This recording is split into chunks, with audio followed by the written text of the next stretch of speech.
মোদীজিকেও বলছি, বাংলার নতুন সরকার বিজেপি সরকারকে বলছি, আগুন নিয়ে খেলতে যাবেন না। মুর্শিদাবাদে হুমায়ুন কবির যতক্ষণ বেঁচে আছে বাবরি মসজিদ হবে, এবং যতক্ষণ বেঁচে আছে আগামী পঞ্চায়েত নির্বাচন সিংহভাগ পঞ্চায়েত আন্তর্জাতিক উন্নয়ন পার্টি দখলে আসবে, এবং 2029-এর লোকসভায় বহরমপুর সহ 3টে লোকসভায় আন্তর্জাতিক উন্নয়ন পার্টি দখল করবে। 72% যে জেলায় মুসলমানদের বাস, যত হিন্দুরা একটা হবে, আমি গোটা মুর্শিদাবাদের মুসলিমদেরকে একটা করবো।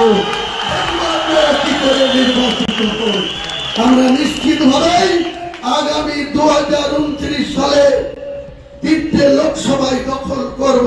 আমি নিজে বহরমপুরে লড়ব, আর যোগ্যতম প্রার্থী মুর্শিদাবাদেও দেব, যোগীপুরেও দেব। আমার আগামী দিনে লড়াই হবে।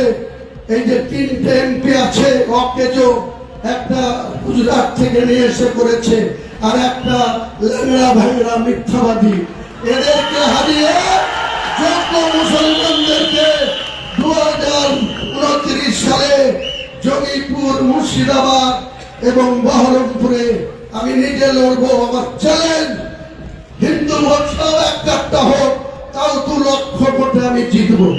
হোক একটা, অধীরকে দিবে না, নির্মল সাহাকে দিবে, তারা বেছে দিক। আর মুসলমানদের 90টা ভোট হুমায়ুন কবিরের পক্ষে আসবে, 2 লক্ষ ভোটে আমরা জিতবো।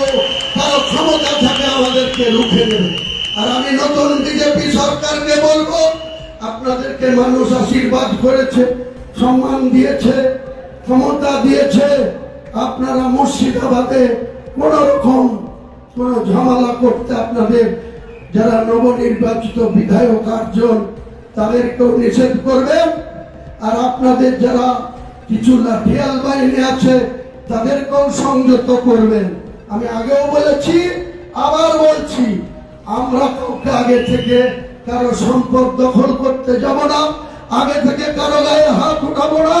কিন্তু মুর্শিদাবাদের মতো জেলায় কোন মসজিদ আক্রান্ত হলে, কোন মুসলমান আক্রান্ত হলে হুমায়ুন কবির সিংহের মতো লোকজন হুমায়ুন কবির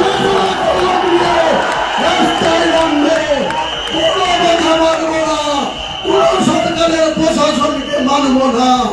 যেদিন হুমায়ুন কবিরের মাথা গরম হবে, কোন প্রশাসন সেদিন হুমায়ুন কবিরকে